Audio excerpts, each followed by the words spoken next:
Hi, I'm Dr. Janice Morrow. Thanks for joining us for another episode of American Mood Swings, where we talk about the brain and all things related to mental health. Welcome. I'm here with Mr. Lewis L. Reed, a social reform criminal justice advocate who spent 14 years in federal prison, kind of turned his life around, and he's been very involved in criminal justice reform for the last several years and involved with legislation, including the First Step Act.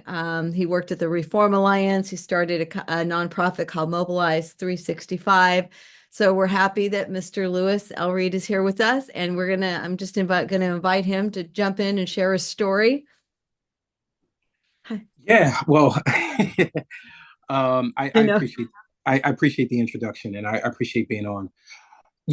As I was preparing to have a conversation with you today, I was thinking about something that's going on with me in real time. And as you talked about, I did 14 years in federal prison. While I was incarcerated, there was one of three things that happened with me. Number one, I had a spiritual transformation where unapologetically, not only did I accept the principles of Christ from a redemption perspective, but I also started to look at Jesus from a revolutionary perspective, how he was a disruptor. He was a social disruptor, how he not just called people out on things, but he called them into something better and up to something higher. And so the second thing that happened with me is that, I was fortunate to get an education.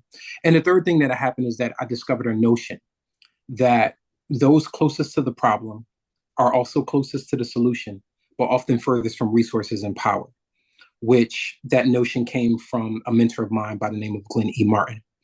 And you would think that after I did 14 years in federal prison, when I get home, then my past is behind me. But then there's something that is in 3-point font, and it sits as a PS. And what's underneath that PS is a four-letter word, or four letters, and it's an acronym. That four letters, those four letters are PTSD. Not post-traumatic stress disorder, but prison traumatic stress disorder.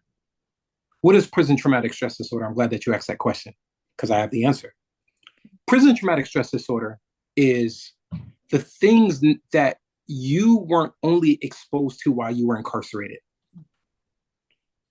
Being felt that your humanity was less than. A constant reminder of why you were incarcerated in the first place, which, by the way, no one person wants to be judged by a poor decision that they made earlier on in life. All of us want grace. And so as I'm thinking about what PTSD means, prison traumatic stress disorder, I'm thinking about after you've been locked up, you're still locked out. You're locked out of opportunities. What are those opportunities? According to the American Bar Association, there are more than 46,000 collateral consequences to one conviction. Think about it. We know that we know what's top of mind: housing, employment, sometimes access to education, mental health services, etc. But do you know that I live in Connecticut, and in the state of Connecticut, which is the insurance capital of the world, a life insurance company has the right to deny you coverage if you've been convicted of a criminal offense that has no nexus, Janice, no nexus to insurance fraud. And while you're shocked at that notion, let me just drop this on you as well. While you're shocked at that notion, don't you know that during the pandemic, I had a 740 credit score, zero balance on a $10,000 unsecured credit card by Capital One. One day I go to use my credit card because I only use it for travel related purposes. I go to swipe at a rental car company, said it was declined. It's impossible. I go into my app, When I go into my app, it says that this account has been closed. Well, I just used the credit card maybe about 2 to 3 weeks ago. Maybe there's some fraud related issues, et cetera. I call. They said the reason why your card has been closed is because you have a criminal history. Never heard of anything like this. Of course you haven't. No, no. And so that's the PTSD stuff that people who have been justice impacted, this is what it is that we deal with on a daily basis. So how do you get, oh, you had a story in a podcast that I heard about. You were out of prison, you were doing really well, very involved in all this social activism. And then because of like some back child support that your ex took you to court and it just kind of derailed. And what happens in the probation system and like how you can be sent back to jail without ever having done another crime. You're just broken. Let's talk a little bit about that. So after I was released from federal incarceration, I springboarded my career in human services, elevated my career in local government by convincing the largest city in the state of Connecticut that they needed a government office for reentry affairs. I'm in that position for about 2 years. We replicate the model throughout the country. In all of the major cities, New York, Chicago, LA, Detroit, etc., Atlanta. And then the mother of my then 21-year-old child brings me back to court for child support arrears that accrued while I'm incarcerated. Yeah. I'm arrested in part for that. And then when I'm arrested in part for that, ultimately, I have to leave a political appointment under fire. Just think about that. We have about 15 to 20,000 or so worth of dollars of child support arrears that accrue while I'm incarcerated. Yeah. Yeah. The child is not a minor at the time of this incident. My daughter at the time was 21 years old. And I am rearrested in part for that. And so when we're talking about these springboards to success versus the trap doors to failure, that's a trap door to failure. Yeah. Well, sure. I didn't know that you could be called in for, so I didn't know much about the probation system, but if you haven't committed any more crime, just something like that. So let's talk about how do you rectify that? I mean, were you brought back to jail? I don't recall that. So what ended up happening was I was rearrested. Now I have to, in effect, fight for my own freedom, while at the same time, at the top of this broadcast, you mentioning that I was one of the chief advocates for the First Step Act. So literally, I am on a train from Connecticut, leaving a Connecticut courtroom, going down to DC, walking the halls of Congress, advocating on behalf of other people. Then I have to get back on the train to go back to Connecticut to have an attorney advocate for my own to secure my own freedom. And I remember the prosecutor told my attorney, well, he has a criminal history. And the inference was that if you have a criminal history, anything that you are accused of is automatic truth.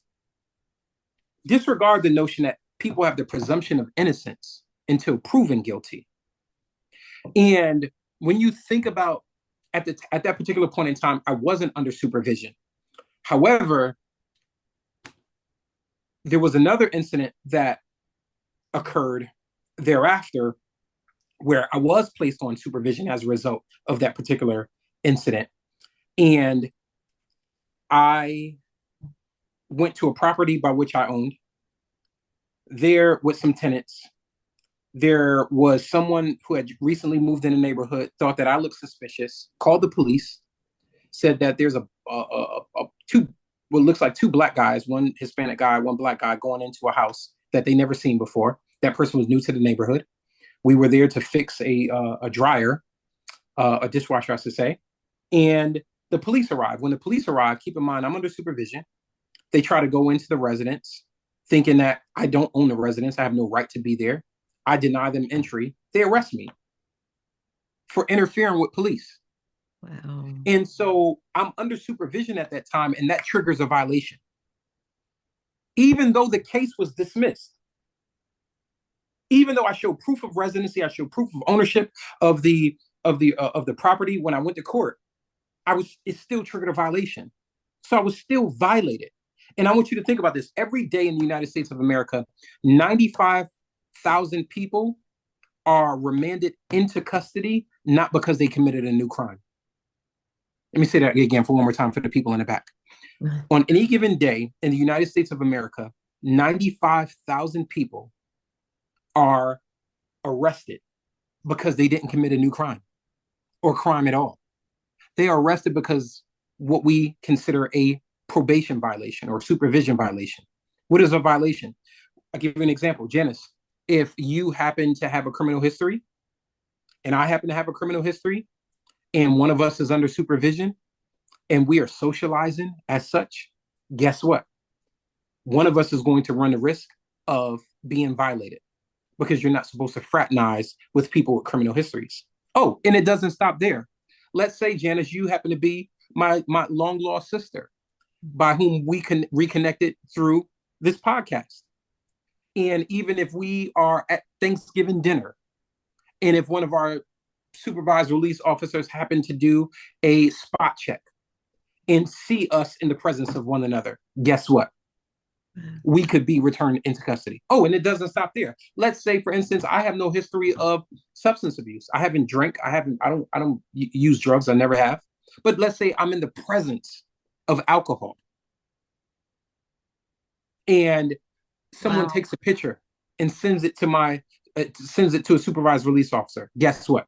I could potentially be violated. Oh, but it doesn't stop there. Let's say I'm your supervised release officer, Janice, and you're scheduled to meet with me at 3 p.m. EST, but you have a job interview at 2:45, and you show up late to the appointment. You run the risk of being violated. Just for that. This is crazy. Mm-hmm. Crazy. And it just kind of derails the whole process of trying to get, yeah. I just, to prepare for this conversation with you, I read the new Jim Crow. It's a 20-year-old book, but it was written by a civil rights attorney. I learned a lot. It's all about mass incarceration and what happened with the war on drugs and the disparaging sentences between the two different races, white men, black men, especially, and the consequences and their punishments. So I'm bringing it up because there's a lot of discussion about Democrats versus Republican, and yet he was a very staunch Democrat, very beloved president in history, but this legislation that he signed led to disastrous consequences for people of color, lots and lots of incarceration. At least that's my interpretation from reading the new Jim Crow. There were other factors, but the war on drugs was by there. And then Trump in the last during his presidency signed, and you had talked about it on one of your podcasts, some legislation that he signed that helped people get out of prison. And so I'd like to hear a little bit about that and what if that legislation led to changes in how Black women were treated in prison. There's just so many things I didn't know about, like being searched by men and just all kinds of. Did you recall it was on one of your other podcasts, but what were the results of the legislation without without getting into minutia, here's the thing. As you talked about, in 1994, President Clinton signed what was affectionately or termed as the Clinton Crime Bill, majorly pushed and sponsored by now President Joe Biden. And what that bill did was it instituted draconian sentences for people who are Black, brown, and poor white in this country. If you got caught with crack cocaine, which was more prevalent to be in Black, brown, and poor white communities than cocaine, that was probably more prevalent in the affluent communities. Same derivative. One is just cooked. One is just in raw form. You had a 100-to-1 ratio of consequence. Yeah, it was shocking to see those stats. Shocking. Yeah. 100-to-1. Think about that. 100-to-1. And so as a result of such, you had this inflation of Black, brown, and poor white people being prosecuted in our country. What we did with the First Step Act is we went back And we reduced that 100-to-1 ratio, and we reduced that down to 15-to-1. Still should be 1-to-1, but we reduced that down there. The second thing that we did is women who were incarcerated. There's a dignity for incarcerated women's piece in the legislation. What does that mean? It meant prior to the legislation, there were women who were incarcerated on the federal level who were being shackled while they were in labor and postpartum. This is, Neander. It's barbaric. It's unconscionable to when I heard you discussing that, I just couldn't even believe it that people would be giving birth shackled. Right. Shackled. But it doesn't stop there. A person could be given birth shackled and have a male officer in the delivery room with her. Think about that. Yeah. You are at the most vulnerable time in your life. And you not only have the indignity of having someone who is not the father of your child in a room with you, but you're also shackled for so-called security reasons. Now, look, I have been in delivery rooms. I got children, and I've been in delivery rooms more time than I can think of. And I can tell you, when a woman is in labor, the last thing that she is thinking about is escaping. I can tell you that. And so that was one of the things that we did. The third piece that we did regarding the dignity for incarcerated women's piece is that women were able to be strip searched by the opposite sex.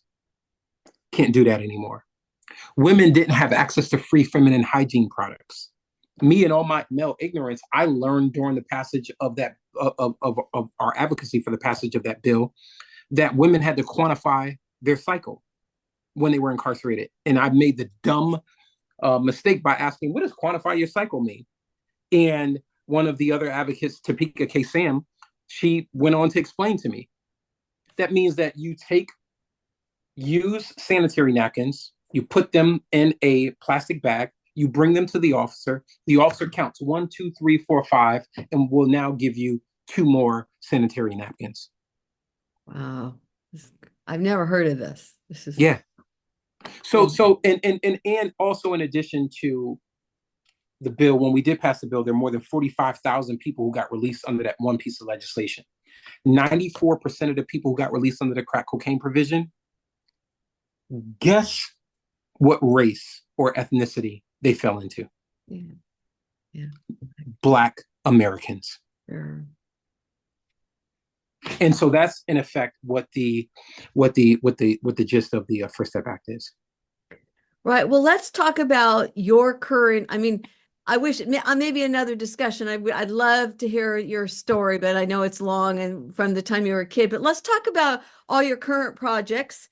You have this nonprofit Mobilize 365, and then some of the current challenges to the reforms that are difficult to change. So number one, I am the executive vice president of an organization called the Douglas Project. And what we do is we bring people in proximity to humanity. And we take people who are on the outside, we bring them into institutions all across the country, and we facilitate a humanizing conversation that destigmatizes the notion of people who are incarcerated. It reduces the stereotype of people who are incarcerated, and it also increases the opportunity for people who have been incarcerated by bridging that gap between them and the general public. We bring in legislators, we bring in business makers, we bring in opinion leaders, et cetera. And so that work in and of itself is not just very rewarding, but it's something that's very near and dear to my heart. The second thing is, I was talking about at the outset, what's going on with me in real time. I'll tell you how convoluted this system is. I have, over the last 8 months or so, I have been trolled on social media, which I'm used to. I'm used to Twitter trolls and keyboard killers. I'm used to it. But one person in particular, I had a previous relationship with. He happens to be from my hometown city of Bridgeport, Connecticut. Over the last 8 months, every time I've seen him, on 3 different occasions, Janice, every single time I've seen him, the police has responded to a quote unquote description of a man who looks like me, who is carrying a firearm. Obviously, they do a pat search of me. I'm not carrying a firearm. I'm not eligible to carry a firearm, etc. My suspicion is that this person has actually been looking at me. He sees me. He calls the cops. He makes a 911 call, a prank telephone call, and just to harass or disrupt my day. That's what I'm thinking at the time. A month and a half ago, I should say a month and a half ago, back in May of this year, I'm speaking at a racial injustice rally in a very affluent area of Connecticut. While I'm there, I go live on social media and I ask other people to show up. This one person in particular sees my live and starts trolling me. Unbeknownst to me, there's a 911 call that goes into the local police department in that very affluent town. Fast forward 4 months later, I get a call from the police department in that very affluent town asking me if I know anything about a 911 call that went in. Absolutely not. Well, consequently, that officer put a warrant out for my arrest, thinking that it was me calling the police on myself. And I was arrested for it. And when my attorney reached out to him to figure out what was the probable cause, he said, well, your client has a criminal history, so let the court sort it out. Keep in mind, Janice, I have the 911 recording. I can literally, the recording is 1 minute and 36 seconds. I can play 5 seconds of this recording, and you can hear that the caller is not me because the caller ain't me. But it just goes to show, I'm just raising that point up, that it feels like felonies are always forever. It feels like, in the grand scheme of things, from a systemic racist, a systemic socioeconomic perspective, that your history always precludes your destiny in the eyes of this criminal injustice system. And so going back to your notion about having read The New Jim Crow, and you also said something that was very key for me. You said it was written 20 years ago. Okay, approximately 20 years ago, we were freshmen into the 21st century. I have a notion. What about the newer Jim Crow? I'm sorry, not the newer Jim Crow. What about the newer James Crow Esquire, who's more sophisticated? He now wears an Armani suit. He has a PhD in back of his name, but he still functions in institution and systemic racism, and he weaponizes that racism through our criminal legal system. How do you, I know here in Los Angeles, how do you think, how has this changed? I mean, it's 20 years later. When I was reading the book, yeah, that's what I didn't feel like it hasn't changed. You know what? I can name 20 names right now: Elijah McClain, Breonna Taylor, George Floyd, ad infinitum. How has it changed? Why are these people, Sandra Bland? Why are these people's names embedded into our psyche? Why is it? These happen not within the last 20 years. These people happen within the last 5 years. Think about that. Yeah. Botham Jean, Mike Brown. You think about this. These are people who have been shot down in our streets. And we have this social awe, shock and awe as a result of it.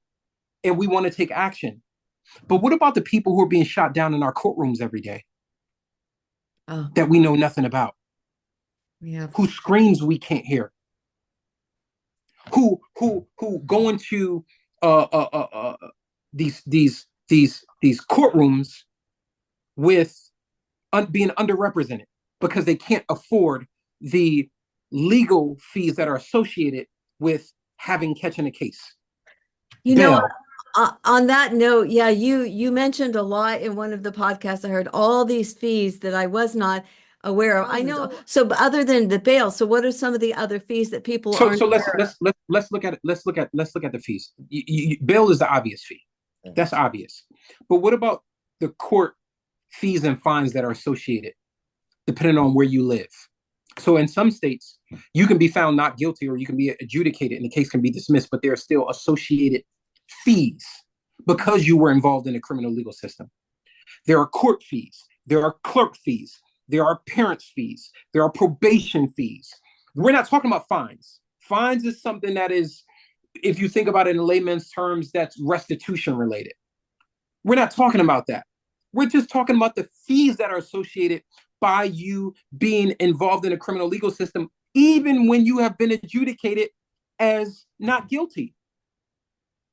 You got lawyer fees, you got probation fees, you have clerk fees, you have court administrative fees. Think about this.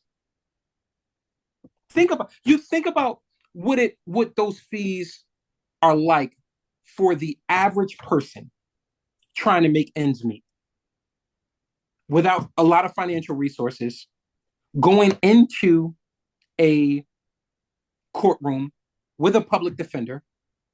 Obviously, they can't afford counsel. So if you can't afford counsel, how are you going to be able to afford fees? I know a guy who successfully completed probation, no intervening arrests and or convictions, and even had a favorable a probation a discharge summary. He was rearrested a year after he got out of probation For because what? he failed to pay his probation fee. Wow. Wow. That's great. And then once you're rearrested, now there's going to be more fees. Now there's more fees. Now it's compounded. Yeah. It's a compound fracture. That's what you think about when you envision our criminal legal system. Well, and I didn't realize till I read the new Jim Crow too, that even if you're found in it, there you're just arrested, but you're released. They didn't charge you with anything. There was that guy, I can't think of his name right now. He was put in Rikers Island for stealing a backpack, accused. Do you know who I'm talking about, that story? Yeah, Khalif Browder.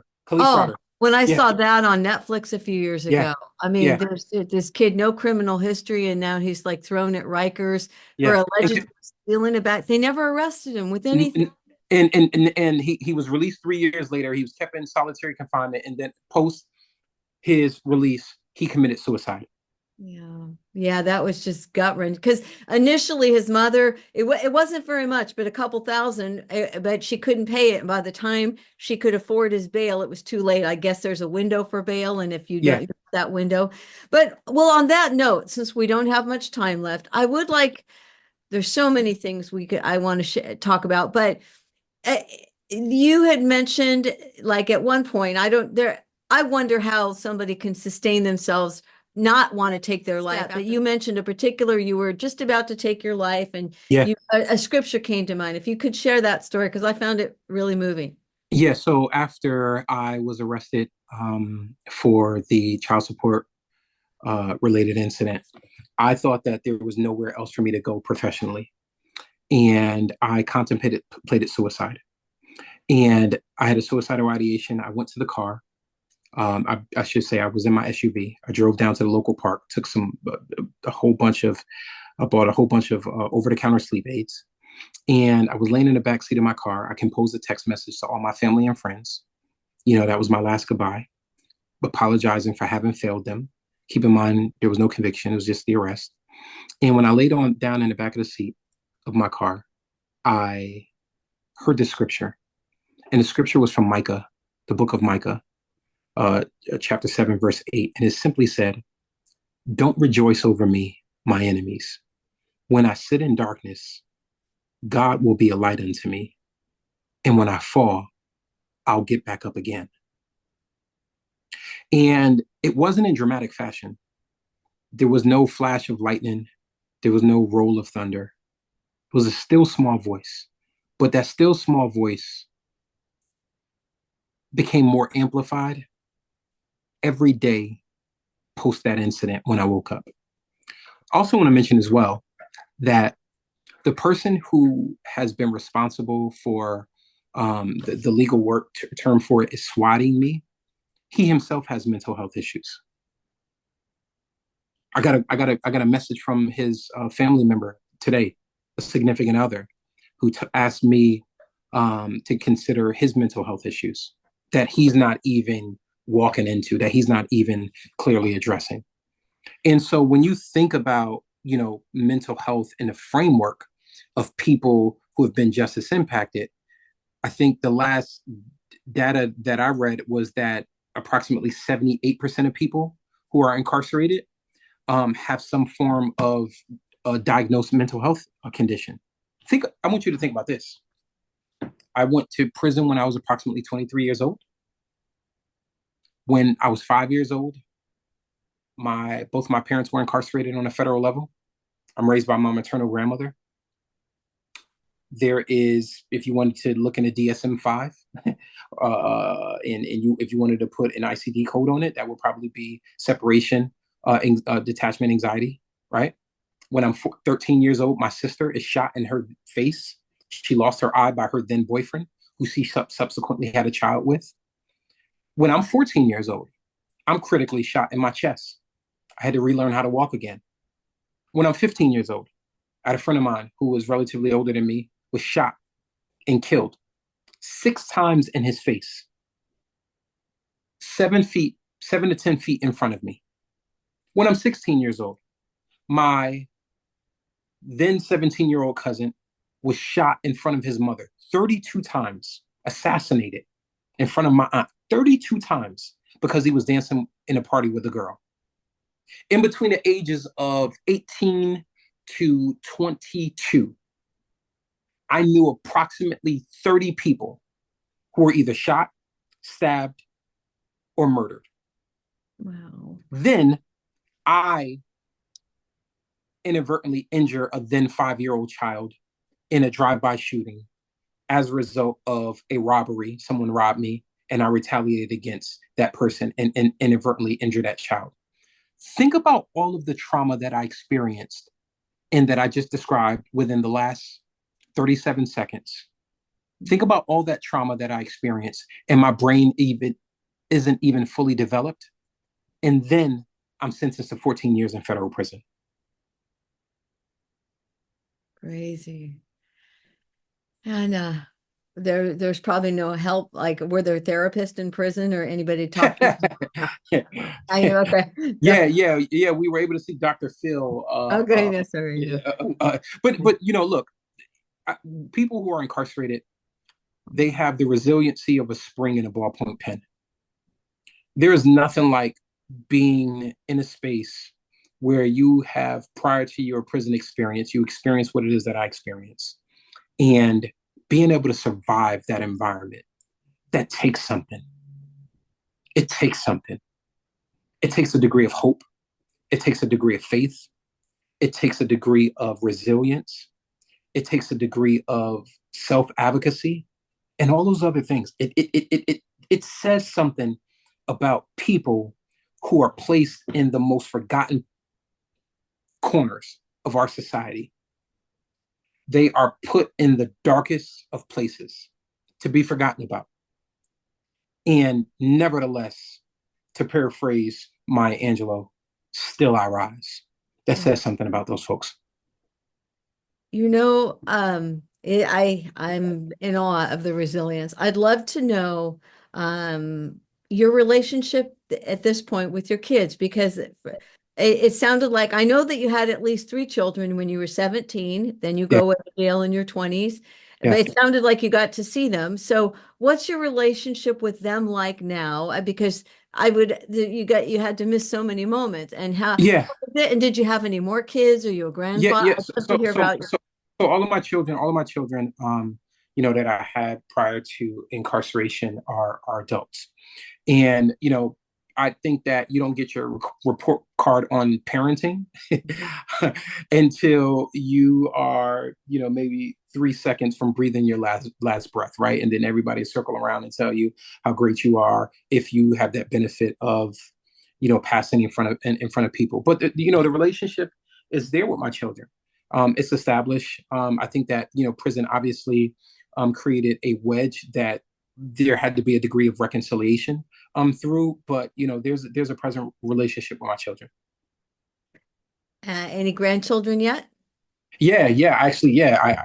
I actually, I know you can't tell, but I actually have I have grandchildren. I have two grandsons. Nice. Do you get to see them? Yeah. I'm actually taking this call now from my grandson's house. So Oh, okay. yeah. All right. So the current projects like Mobilize 365. So what's the Mobilize project? And is that like the number one project or No. My number, what's in front of me right now is the Douglas Project. Okay. That's where I'm the executive vice president at. I am the founder of 365 Mobilize. That project is not necessarily as active, just because my priorities are here with the Douglas Project. And the Douglas Project, how it's a nonprofit, how do people get involved? Yeah, they can just go to douglasproject.org. You can sign up for a virtual visit. You can sign up to see if whether or not we have a in-person visit where you are, in proximity to where you are, or you can just follow me on any social media platform at Lewis L. Reed. Lewis L. Reed. All right. Lewis, I'm going to let you catch your plane. You said you had to get to New York. Yeah. Thank you for joining us, and maybe part two. All right. Have a great weekend. Thank you so much. Okay. Bye-bye. It's so nice to meet you. All right. Likewise.